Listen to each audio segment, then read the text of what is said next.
really important that we take away some key takeaways around what we learned today. Firstly, the thing that I learned from spending time with our colleagues from Sheffield Hallam University is choose your scope. Choose your scope. Don't try to do everything. Dr. Karim said to me, give me a specific use case. If you want us to do a proof of concept, don't come to me and say, can you boil the ocean? I thought that was really interesting. I've heard that many different times at different things that I've done, different projects that I've delivered. Make sure you understand your scope. So that means understanding your outcome, your objective, and so on. So it's really important. You're probably going to go into a meeting at some point. You're probably going to be involved in some kind of workshop or something, and someone's going to say, we found the silver bullet. Probably haven't found the silver bullet, right? You probably need to really think about what are you going to do, where are you going to get return for your investment. The second thing that I've learned, and I learned this from Tim, is you've got to organize your data, right? Got to organize your data. How many times have you been at home and you've asked someone else in the house, where is something? It hasn't happened to anyone in this room? How many times have you been and said, can't find this? Oh, well, I saw it over, someone comes along, maybe it's your kid, maybe it's your wife, maybe it's your husband, whoever it is, and says, you put it over there. You've got to organize your data. So this is not just about ChatGPT, as these gentlemen have said. You've got to think this through, because there is some massive opportunities here, and those organizations that think it through, have a clear scope, a clear strategy to deliver, and put the right team around it, are the ones that are going to win. Should we go to questions? Thank you. Firstly, I never lose anything in my house because my wife always reminds me exactly where it is. So thank you, but it's a good point. Thank you, gents. It's been very insightful. Before, I suppose, we get into the technical questions, I just had a question for the university. You mentioned some commercial use cases. How do the businesses in this room and in this city get onto those projects with the university? How do we bridge that gap of actually utilising your resource? So we've got several mechanisms within the university and funding streams and stuff to sort of answer your question. Some of you in the room might have engaged with the Sheffield Innovation Programme in its various guise. It was initially funded by the ERDF. It gave us some scope to pay some academic time to work with industry, predominantly SMEs within the Sheffield City region. There was several follow-on programmes, and I think there's another one rolling out just after Christmas. So that's sort of gives us the ability, and Abdul Karim talked about a couple of projects, I think, that ran under SIP, to do sort of small-scale proof of feasibility. So just to see what is possible with the current technology stack and how we can integrate with your business needs. There's also, for larger scale projects, we talked about Innovate UK. I'm sure most of you know, but Innovate UK is part of the UK Research Councils, with a focus on working with businesses at a whole variety of different scales. They offer both targeted calls, open calls, and something called a knowledge transfer partnership, where you work with the university to solve a specifically, as Parish says, well-scoped problem, using sort of cutting-edge research and technology that comes from the university. So there are a whole load of mechanisms, and if you get in touch with either me or Abdul Karim, or there's a couple of business gateway links for the university, then they'll be able to hook you up with the right people. I just would want to add, a lot of these engagements are risk-free for you. So we do a lot of these kind of student-led projects. We take the requirements from the client, we work with the client, we produce these proof of concepts, and could be delivered within months. So you get the taste of what could be done, then you can explore more kind of rewarding projects, starting from 50,000 to millions of dollars, all sponsored by the UK government.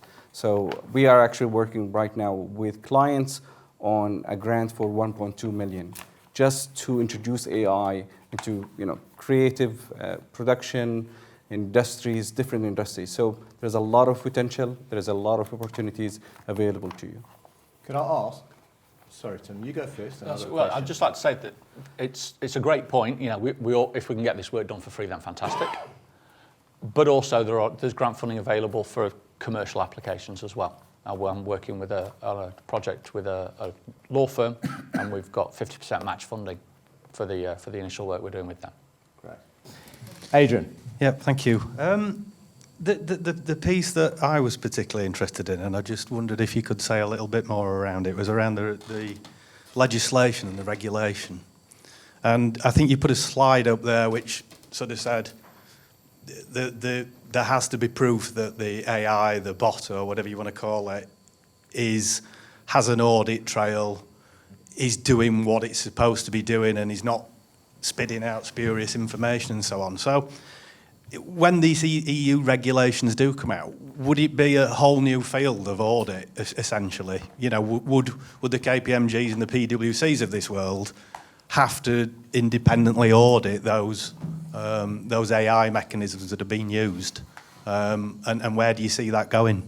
I mean, I think until the sort of legislation is fully published, it's a bit of a movable feast. There's still a lot of confusion, particularly how it's going to impact the financial sectors. I think you're right. I think there will be the need for independent auditors, not only the data sets used to train the AI, but being able to audit the AI model to make sure that the result it's generating is, as I said before, explainable and is rooted in fact, if you like. Yeah, interesting. Thank you. And it'll depend very much on the use case, as the slide suggested. There'll be a limited number of things that are, you know, essentially already regulated, such as, I said, loan approval. And you talked about explainable AI. One of our partners essentially offers an explainable AI solution to try and optimize loan approval. And it's a very sophisticated AI. It's a neural network. And again, maybe getting too technical, and I'm getting out of my own depth here. It's a neural network which isn't necessarily explainable, but they've got a variation on a neural network that does allow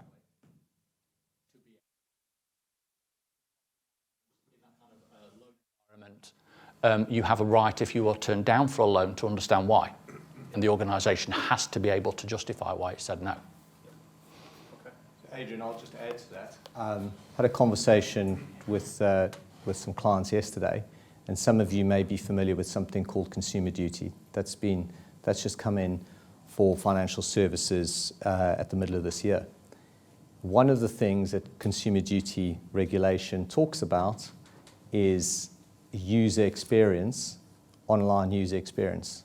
So for example, if the person is colorblind, if the person only can use their left arm versus their right arm, all those kinds of things. So that's the regulation. So if you pick that up, it's probably a lovely big book, or it's a big PDF, or it's some kind of online guide. But what you need to have is you'll need to, talking to probably Tim will understand this really well, you'll need to have your testers test that before you let that product go live. So that's a real good example in financial services where you're going to have to understand the regulation if you want your organization to be compliant with we spoke about some of the risk stuff, and we spoke about some of the things that are a little bit more sort of topical, but there is some things out there like consumer duty and other regulations where they're using digital platforms, they're using technology, and the compliance teams are going to have to work with the technology teams to make sure that the testing and the production of that is aligned with what the regulation says. I mean, to add to that, like something that's been in existence for quite a long time is the Web Content Accessibility Guidelines, where if you're putting visual information on a website, it needs to have alt text, it needs to have an explanation of what that image is, so that people that are using screen readers can understand your text. And AI can help with that. We can auto-generate captions, we can describe images, and we can automatically do some of that alt text stuff. So explainable basically AI focuses on the process, not really on the data, just to make sure that you have, make sure that there's fairness in AI in collecting data, representing people. Then eventually when you make a decision, it's obvious to the stakeholders, how did you make the decision? And then this is eventually could lead to improving and correcting issues. And there's a lot of tools developed by IBM, Google, and Microsoft that allows you to explore some of the depth of these typically unexplainable models. But this is just work in progress. So again, the regulations will focus more on the process itself. So the auditing will be focused on the process rather than the data. Yeah. And there'll be lots of use cases where the regulation will be super light or non-existent. Optimizing the pricing of your product on a certain day at a certain time. It's not affected by any personal data. Yeah, unless you're tuning that based on the individual that's looking. Yeah. Thank you. Hi, I'm Andy Green from ASG Consulting Sheffield. I just wonder, well, first of all, thank you to the panel. Great presentations, and thanks for the opportunity, Parish. Just thinking about AI and UK government, where's the national government and regional government at in terms of using AI to help solve some of their problems? And I'm particularly coming at it from a perspective of cost and schedule outcomes on projects. I'm not plugged into anything that's specifically going on in the public sector other than just sort of, monitoring news, etc. But I think COVID led a lot of organisations to think about how they had to significantly reconsider their business processes and consider digital transformation with remote working, etc. I think the Passport Office and driving licence applications are a couple of good examples where they've certainly deployed intelligent automation and or potentially AI in terms of classifying documents and authorising documents. Yeah, so that kind of it is happening. As to whether or not it's happening fast enough to drive effective spending of our hard-earned tax money, I would say almost certainly not. I mean, to add to that, certainly in healthcare, the NHS has NHSX, right, which is specifically around digital health and how we can use sort of intelligent automation, to steal Tim's phrase, to sort of improve the diagnosis and prognosis process. So it's happening. As Tim says, it's probably slow. I mean, what isn't in government? So there's a lot of initiatives supported by the UK. So one of it is Bridge AI. So how to bring AI to a lot of industries. There is also initiative, for instance, how to regulate access to a lot of financial data. So there is actually they're still developing this, see how this is across all the financial institutions in the UK. Another also project that the UK government has started is creating a UK version of ChatGPT for the UK data. And I think they invested around £900 million just to create an alternative to ChatGPT. So there is a lot of work, but this typically takes time just to be used by everyone. There is a lot being ploughed into grants, subsidies, and a range of things like that by the UK government in different sectors. So it's quite sector specific. Professional services is one where they're interested in how there's proof of concepts or business models that can support that. That's clearly a big part of the UK economy. Agriculture is another one, not necessarily in terms of, agriculture's got your sort of capex side, your capital spend side, but some of the things you saw from our Sheffield Hallam University colleagues today, they're interested in those kinds of things as well. So what I've said, I haven't seen much, Andy, in terms of things taking place or projects being delivered or that kind of thing. But like Dr. Karim, what I've seen is that it's an area that the government feels they need to be at the forefront of to generate new jobs, generate new industries, and so on. Joe Biani from Biani Legal and HR is up at the front here. Thanks, Jay, for attending today. So Cora will bring the microphone over to you. Certainly an area, I imagine, that legal experts are quite curious about. What's your question? They are, but I suppose what I'm interested in and what I'm being asked already by clients is the replacement of skills. So, real jobs and things that I've been to before on AI. I think the message was we're not going to see people losing their jobs, but I can't see how that's going to, not going to happen. I think it's a reconfiguration of the labour market more than, some jobs are going to go because some jobs can be automated reasonably straightforwardly. It's like with the sort of adoption, the Industrial Revolution, the adoption of robotics and stuff within the automotive industry. I think the dream, if you like, is that those jobs will be higher skilled employment, so they will be managing the processes rather than sort of the like boilerplate license stamp type thing. And the UK government actually has started working on this and upskilling and reskilling people to see how we move from low skill basically positions and jobs to higher skilled jobs. So I think it will be focusing on more interesting jobs than just mundane and traditional jobs. And this could be a good opportunity to all businesses. Yeah. Well, I think so, but Tim, you mentioned working with a law firm, and I think the professional services sector doesn't know what's going to hit them, because it's not just about having AI to build widgets. It's going to replace, your intellect, and you're looking at that, the film with the salesperson from Tesla, that sort of thing. It's going to have a massive impact, I think, on jobs. Yeah, I think it is. And it's not, there's a social element to it that is potentially scary. But I think essentially it's unavoidable. We have to, as business owners, as business managers, about productivity and efficiency. These tools can create capacity in your organisations that can potentially offset your need for people. Yeah. So I guess it's up to you how you deploy that efficiency. Do you do it ruthlessly? And your first automation project, you cut 5 jobs, maybe, but maybe a better alternative to ensure you get to automation opportunities 2, 3, 4 within your organisation and don't hit roadblocks in terms of people just refusing to engage with it, is in that first opportunity, instead of cutting those 5 jobs, you retrain those 5 jobs, or give the flexible working, or offer management opportunities to those people, turn it into a growth opportunity. Part of it, and particularly in sort of the legal space, is going to be have to be oversight of whatever decisions that the AI makes, right?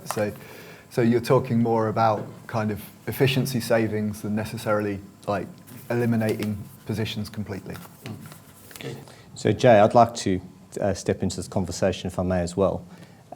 Being a fellow sort of professional service provider, you're on the legal side, we're accountants effectively. So I think there's a couple of things. Firstly, I'm really happy that ChatGPT passed the accounting exam, because anyone who's done that will go, well, that's great. It doesn't make you a good accountant. That's the first thing. And it doesn't make you a good lawyer or good solicitor. But great, well done. And I never forget, I'd done my MBA and I got approached by someone who said, I want to come and work at PwC, I've done an MBA, what do you think? And the first thing I said was, the MBA just proves that you can study. It doesn't prove anything else. So you've got to start working on other things, because other people are going to arrive with the same qualifications. So those are sort of just some anecdotal pieces. There's some reading in the piece that Corey's compiled and is available on the website. The first one I think you should read is called Business Leaders, Be Transparent About AI Use. So we've included that because people do want to know how you're going to use it. So read that.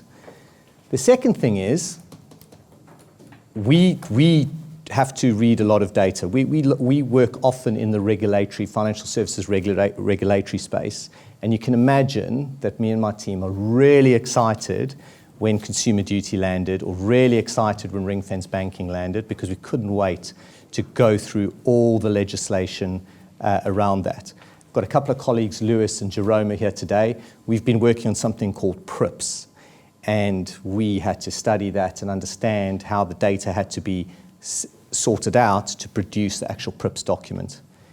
Guess what? I'd really, really appreciate if we had something that could spit it out for us, so that we don't have to spend all those hours reading all that legislation, but we could get to the conclusions. Now, why do I say that?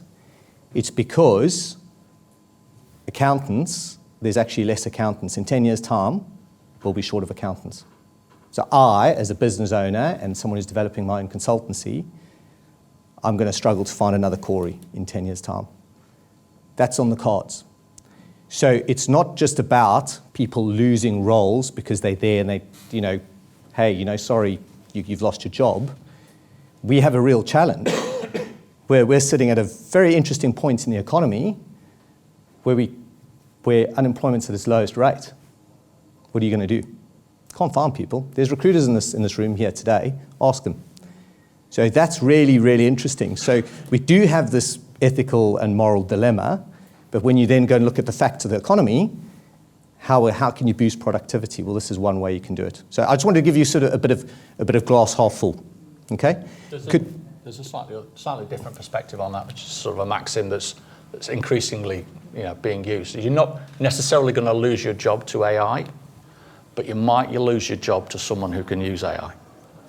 Yeah. So or unless you're a biscuit checker, you're going to lose your job. Potentially, but you could be, yeah. But there is going to be areas where, as I think Professor Shenfield said, it's going to be that sort of adjusting. And we've seen that before, right?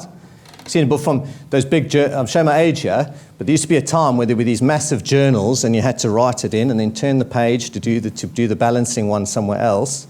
Now I can just do it by a click of a button, right? Sorry, that gentleman's arm there is going to fall off in a minute. Would you hold for the microphone, please? Is that okay? And then I think if we take maybe one or two more questions, and then I think I'd like to give people the opportunity to either drink more coffee or go to the bathroom or run out of the room. Thank you. Again, thank you as well, the panelists. Very interesting conversation. I think there was an interesting comment, or there was an interesting statement years and a long time ago around this technology is going to replace all of the people that are involved in this industry. We're never going to see the same industry again. And that was around when the piano was created.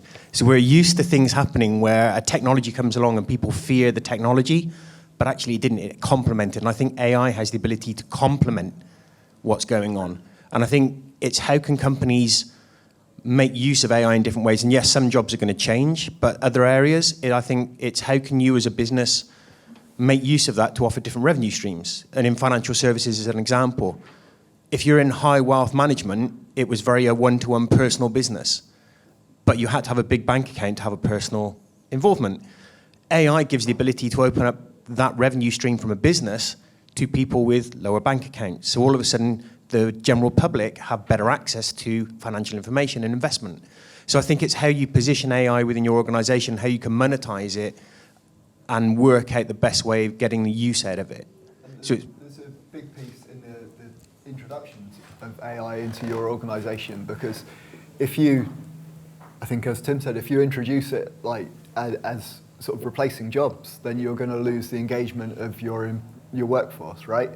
And we see that in any sort of change management, and I'm sure Parish knows much more about that than me. So as soon as you introduce a change, you need to be careful how you do it, otherwise you lose the engagement and then the change is unsuccessful, right? So you could introduce AI, I'm automating, you're out of a job, and then everybody else doesn't want to work for you anymore. Yeah. So a key aspect of what we try and do with Samoda is engage with the staff at the start of this process, for and with you. Questionnaires. Tell me what your shit jobs are. What do you spend 20% of your time doing that you wish you didn't? So it's a ground up, and they're bought into it. It's their ideas. That's what you automate first. Free the people up to do the more interesting work that they don't enjoy. I mean, that's a big part of what we do with knowledge transfer projects is that's all about introducing a change into a business. And a big part of sort of what we look for in the associate, the person that we embed within the business as a university, is that ability to manage that change, to be able to get people on board before saying, actually, this is the way that we're doing and it's completely different to what you know. Because, it's not going to work, right? You all know it's not going to work. Yeah. Thank you. So James has got a question, and then I think we're just about at time. I'm James Beach from Optimised by Recruitment. I'm just really interested, how does ChatGPT currently make money? Like, what is their current revenue stream? And if they don't have one, what do you think is the future of them, commercial? Obviously, we use it as a recruitment company, and it's saving us already like tens, if not hundreds of hours a week, potentially. We would pay for a commercial license, as we do with LinkedIn Recruiter. So how do they make money currently, and what do you see as the future, like, revenue stream for them? They charge for their API calls, right? So they charge for access to the latest version. So if you're using the free version, you're using GPT 3.5.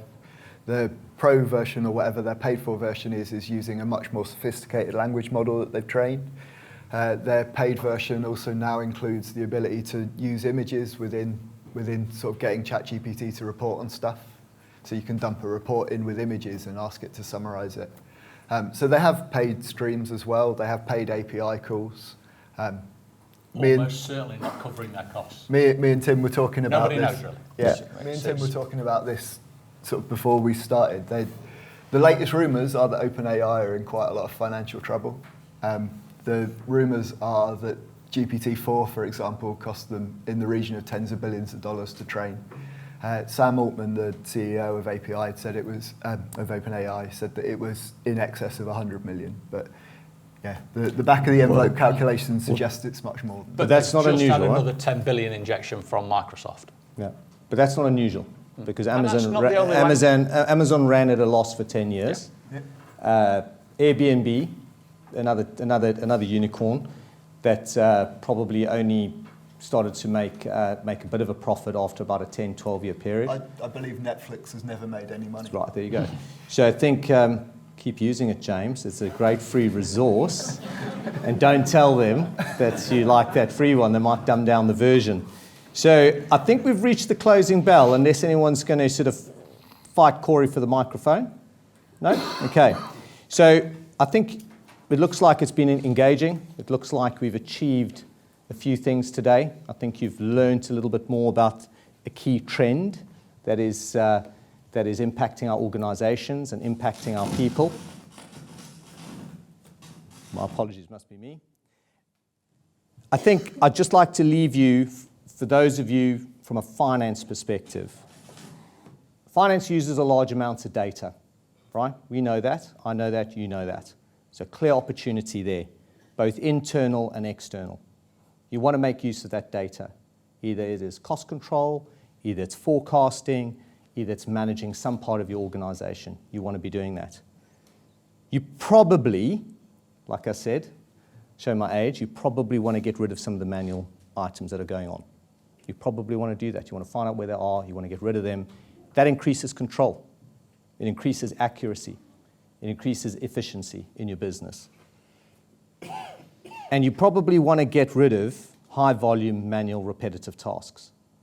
We all know that. That's been around for decades. It's not something new, and this gives you that opportunity. But just a reminder, be specific. Think about your scope. Remember that, right? Think about what you want to do. Make sure it's achievable. Make sure you've got the budget. Make sure you've got the finance for it. And make sure you're going to get some kind of return around it. And make sure that your people are on board. If your people are on board, it's going to be successful, and you're going to end up as a better organization. You're going to end up as one of the winners. Without further ado, I'd like to thank our speakers. I'd like to thank our videographer. I'd like to thank my team who have put this together today. Well done. A lot of hard work has gone in to getting this event off the ground. And finally, I'd like to thank all of you for attending and making this event possible. A round of applause for everyone, please.